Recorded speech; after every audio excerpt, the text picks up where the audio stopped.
ഭൂട്ടാൻ വാഹന തട്ടിപ്പ് കേസിൽ നടൻ ദുൽഖർ സൽമാനെ കസ്റ്റംസ് വീണ്ടും ചോദ്യം ചെയ്യും. ദുൽഖർ സൽമാന്റെ പക്കൽ കൂടുതൽ ഭൂട്ടാൻ വാഹനങ്ങളുണ്ടെന്ന നിഗമനത്തിലാണ് കസ്റ്റംസ്. ഓപ്പറേഷൻ നുംഖോറിന്റെ ഭാഗമായി കഴിഞ്ഞ ദിവസമാണ് കൊച്ചി കസ്റ്റംസ് പ്രിവന്റീവ് വിഭാഗം ദുൽഖറെ ചോദ്യം ചെയ്തത്. താൻ നിയമവിധേയമായാണ് വാഹനം വാങ്ങിയതെന്നും കള്ളക്കടത്തായി എത്തിച്ചതാണെന്ന് തനിക്ക് അറിയില്ലായിരുന്നുവെന്നുമാണ് ദുൽഖറിന്റെ മൊഴി. വിവരങ്ങളുമായി ഡാനി ഇപ്പോൾ ചേരുന്നുണ്ട്. ഡാനി, കഴിഞ്ഞ ദിവസം ദുൽഖർ സൽമാനെ കസ്റ്റംസ് ചോദ്യം ചെയ്തിരുന്നു. എന്തൊക്കെ കാര്യങ്ങളാണ് ചോദിച്ചറിഞ്ഞത്? പ്രത്യേകിച്ചും ഈ ദുൽഖർ സൽമാന്റെ കൈവശമുണ്ടായിരുന്ന വാഹനങ്ങൾ ആദ്യഘട്ടത്തിൽ കസ്റ്റംസ് പിടിച്ചെടുത്തതാണ്.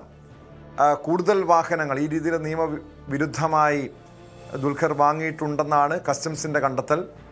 ഇത് ദുൽഖർ യഥാർത്ഥത്തിൽ ഈ ഒരു തട്ടിപ്പിന് ഇരയായതാണോ, അതോ ബോധപൂർവം ഇത് അറിഞ്ഞുകൊണ്ട് തന്നെ, ഈ കള്ളക്കടത്ത് വാഹനമാണെന്ന് അറിഞ്ഞുകൊണ്ട് തന്നെ വാങ്ങിയതായിരിക്കുമോ? കസ്റ്റംസിന്റെ ഒരു പ്രാഥമികമായിട്ടുള്ള വിലയിരുത്തൽ എന്താണ്?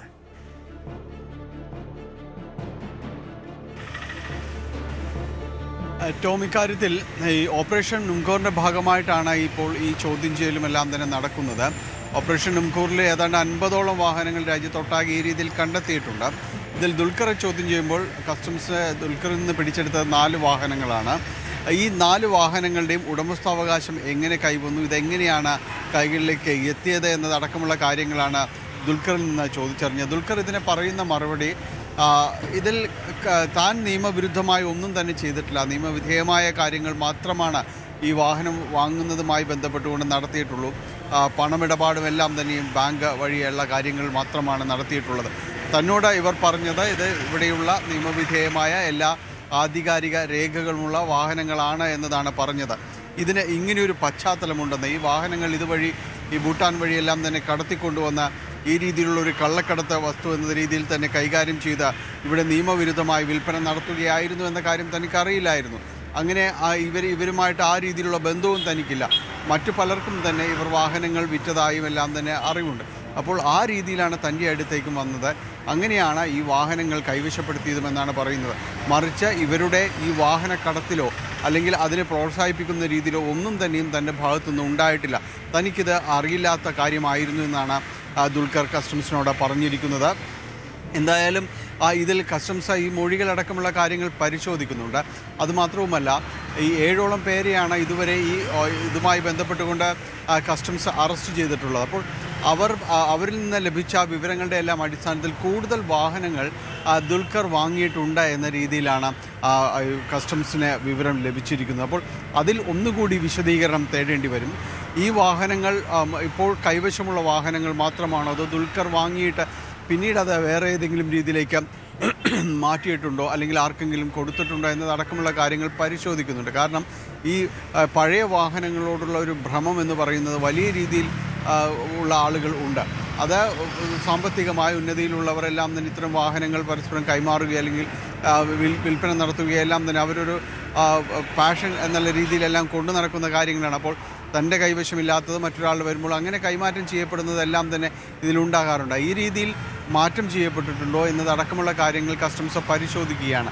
എന്തായാലും കൂടുതൽ വാഹനങ്ങൾ ദുൽഖറിലേക്ക് എത്തിയിട്ടുണ്ട്. ഇപ്പോൾ വന്നിരിക്കുന്ന 4 വാഹനങ്ങൾ മാത്രമല്ല, അതിൽ കൂടുതലും വാഹനങ്ങൾ ദുൽഖറിലേക്ക് വന്നിട്ടുണ്ട്. അത് ഏത് രീതിയിലേക്ക് മാറ്റിയിട്ടുണ്ട്, അതിൻ്റെ ഈ ചില കേസുകളിലെല്ലാം തന്നെ ഈ ഉദ്യോഗസ്ഥർ തന്നെ പറയുന്നത് വാഹനങ്ങളുടെ സ്പെയർ പാർട്സ് കിട്ടാതെ സാഹചര്യങ്ങളൊക്കെ ഉണ്ടാകാം.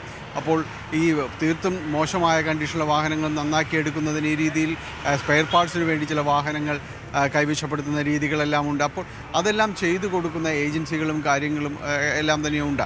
അപ്പോൾ ഇവരുമായെല്ലാം ബന്ധപ്പെടുത്തിക്കൊണ്ട് ചോദ്യം ചെയ്യലടക്കമുള്ള കാര്യങ്ങൾ വേണം. ഇത് നിരവധിയായ വാഹനങ്ങൾ ഇന്ത്യയിലേക്ക് ഈ രീതിയിലേക്ക് കള്ളക്കടത്തായി എത്തിയിട്ടുണ്ട്. നിരവധി പേരിലൂടെ കൈമറിഞ്ഞെല്ലാമാണ് ഇവിടേക്ക് വന്നിട്ടുള്ളത്. ഇത് കൃത്യമായി നടത്തുന്ന ഡീലർമാരുണ്ട്, അതിൻ്റെ ഏജൻറ്റുമാരുണ്ട്. അവർ തങ്ങളുടെ ക്ലയൻറ്റുകളെ കണ്ടെത്തിക്കൊണ്ട് വിൽപ്പന നടത്തുകയാണ്. കൂടുതലും ഇത് സിനിമാ മേഖലയിൽ നിന്നുള്ളവരും ബിസിനസ് മേഖലയിൽ നിന്നുള്ളവരുമാണ് ഈ രീതിയിലുള്ള ഇത്തരം കാറുകളോട്, ഒരു വിൻറ്റേജ് ലുക്കുള്ള കാറുകളോടെല്ലാം തന്നെ കൂടുതൽ ഭ്രമമുള്ളവരായിട്ടുള്ളത്. കാരണം കൂടുതൽ പണം ഇതിനു വേണ്ടി ചെലവഴിക്കേണ്ടി വരുന്നു. അവരുടെ ഒരു ആഗ്രഹങ്ങൾ അവർ ആ രീതിയിലുള്ള കാര്യങ്ങൾക്ക് കൂടുതൽ പണം ഈടാക്കേണ്ടി വരുന്ന ഒരവസ്ഥയെല്ലാം ഉണ്ട്. അപ്പോൾ ഇതെല്ലാം ഇത്തരം ഇടനിലക്കാർ ചൂഷണം ചെയ്തിട്ടുണ്ട് എന്നതടക്കം കസ്റ്റംസിന് സംശയങ്ങളുണ്ട്. അപ്പോൾ ഇതിൽ കൂടുതൽ വിശദീകരണങ്ങൾ വേണ്ടിവരും. ദുൽഖറിനെ രണ്ടാമതും ചോദ്യം ചെയ്യേണ്ടി വരുന്നൊരു ഘട്ടം ഇവിടെയാണ്. കൂടുതൽ വാഹനങ്ങൾ ദുൽഖറിലേക്ക് എത്തിയിട്ടുണ്ട് എന്നതടക്കമുള്ള കാര്യങ്ങൾ കസ്റ്റംസിന് ഏതാണ്ട് ഉറപ്പിച്ചിട്ടുണ്ട്. അപ്പോൾ അത്തരം കാര്യങ്ങൾ കൂടുതൽ വിശദീകരണം വേണ്ടി വരുമെന്നതാണ് കസ്റ്റംസ് ഉദ്യോഗസ്ഥരുടെ നിലപാട്. ഒപ്പം ഇന്നലെ നൽകിയ മൊഴികൾ, കഴിഞ്ഞ ദിവസമാണ് ദുൽഖറിനെ കസ്റ്റംസ് പ്രിവൻറ്റീവ് ഓഫീസിലേക്ക് വിളിച്ചു വരുത്തിയത്.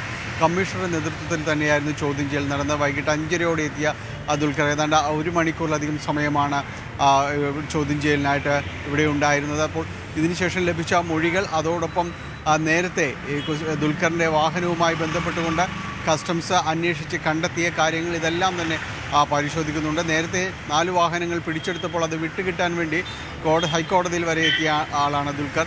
അപ്പോൾ അത്തരം കാര്യങ്ങൾ കൂടി ഇതിനിടയിലുണ്ട്. ഏതായാലും വാഹനങ്ങളുടെ മുഴുവനായ വിവരങ്ങൾ നൽകണമെന്ന് കസ്റ്റംസ് ആവശ്യപ്പെട്ടിട്ടുണ്ട്. ചെന്നൈയിലടക്കമുള്ള ദുൽഖറിൻ്റെ ഗ്യാരേജുകളിൽ പരിശോധന നടത്തണമെന്ന രീതിയിലാണ് കസ്റ്റംസ് നിൽക്കുന്നത്. അത്തരക്കാരിലേക്ക്, കാരണം ഇതിൽ ഇടനിലനിന്നവരിലേക്കെല്ലാം തന്നെ കൂടുതൽ പരിശോധനകളിലേക്ക്. നേരത്തെ ദുൽഖറിനൊപ്പം സിനിമാ മേഖലയിൽ അമിത് ചക്കാലക്കൽ, യുവനടൻ അമിത് ചക്കാലക്കലും ഈ ഭൂട്ടാൻ കാർ തട്ടിപ്പ് കേസിൽ, കാർ കള്ളക്കടത്ത് കേസിൽ അമിതിൻ്റെ വാഹനവും പിടിച്ചെടുത്തതായിരുന്നു. അമിതും സംശയനിഴലിലായതായിരുന്നു. ആ രീതിയിലൊരു അന്വേഷണം അമിതിലേക്ക് നീങ്ങുന്നുണ്ടോ? അതായത് ദുൽഖറിനെ കൂടാതെ കൂടുതൽ ചലച്ചിത്ര താരങ്ങളിലേക്കും അന്വേഷണം നീങ്ങുന്നുണ്ടോ?